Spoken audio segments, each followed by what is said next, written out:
I'm Keith Grant, resident in Norway for about 20 years, and we are in Telemark, which is a big county in Norway.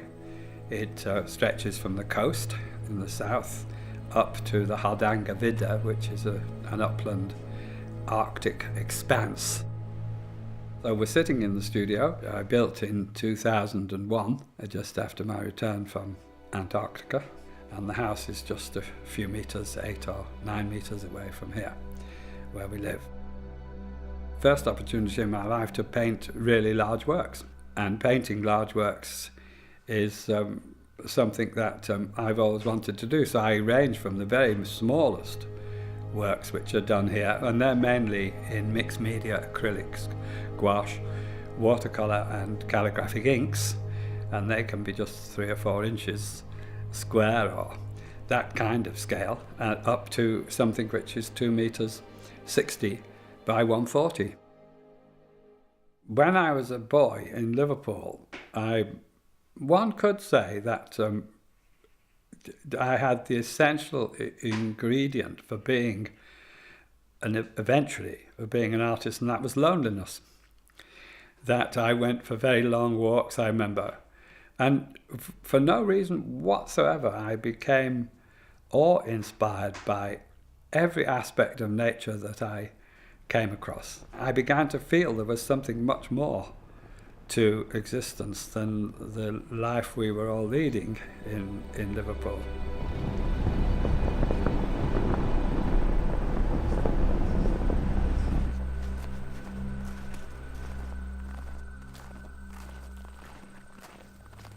And you've only got to move a couple of paces in the forest when the whole aspect changes. A tree which might be to your right suddenly moves over to your left, and as it's doing this, it's crossing other patterns and rhythms in the background or adjacent to it. And so it's a kaleidoscopic effect of changing space.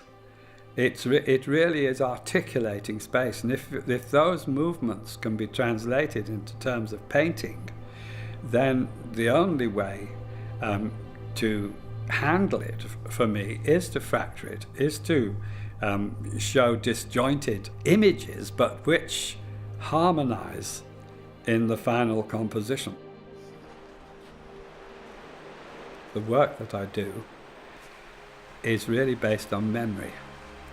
It's based on something like 40 years in the field, I call it, that is, in northern nature, particularly northern nature, and observing intently and committing to memory details from the most minute insect to vast panoramic effects of sea and mountain ranges.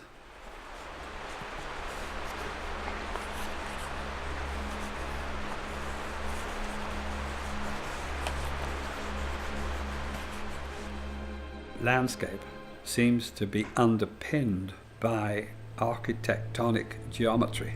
It invites one to fracture the image, to perhaps refer loosely to cubism in the way the forms are simplified. I've only ever wanted to paint because I've wanted to express nature.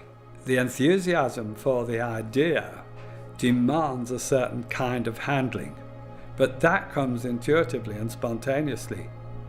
I don't have to think about it. Once it's happened, then of course I can start adjusting and evaluating.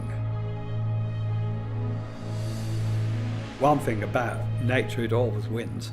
You can't mimic nature to such a degree that you can be in competition with it. You have to find a different way of expressing what you experience, what the actual experience is. And then the essence of the meaning of it can come through. Painting can express something that is very deep about nature, which is perhaps trying to tell us all the while.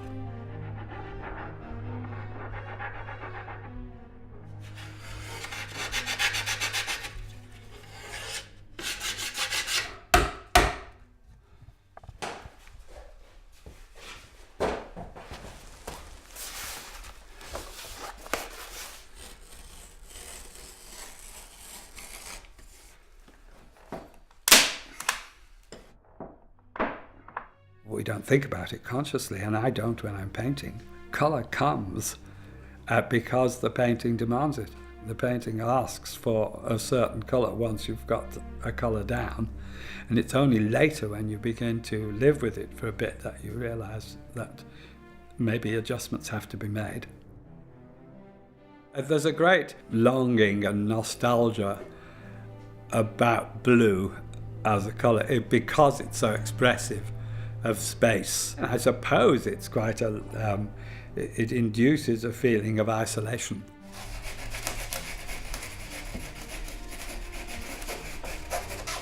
The way I begin the big forest works, well, 2 meters long, by drawing in charcoal freely, automatically, but thinking all the while about the recent experience in the forest.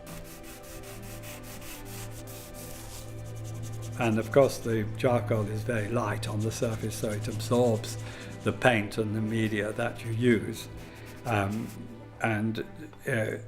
After the first coat, it's there permanently until you obliterate it. And at the end of the process, none of the original charcoal is there, but the evidence of it is.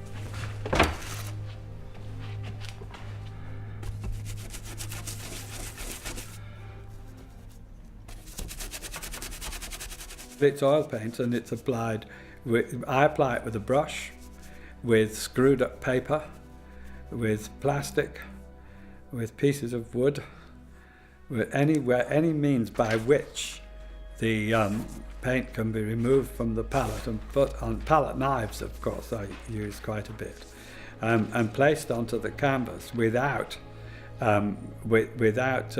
predetermining how it's going to be.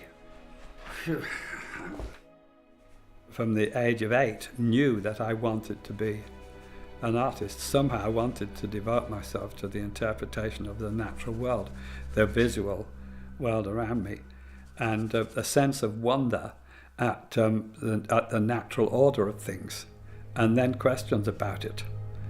And I can't think of a better way that I could have lived than this.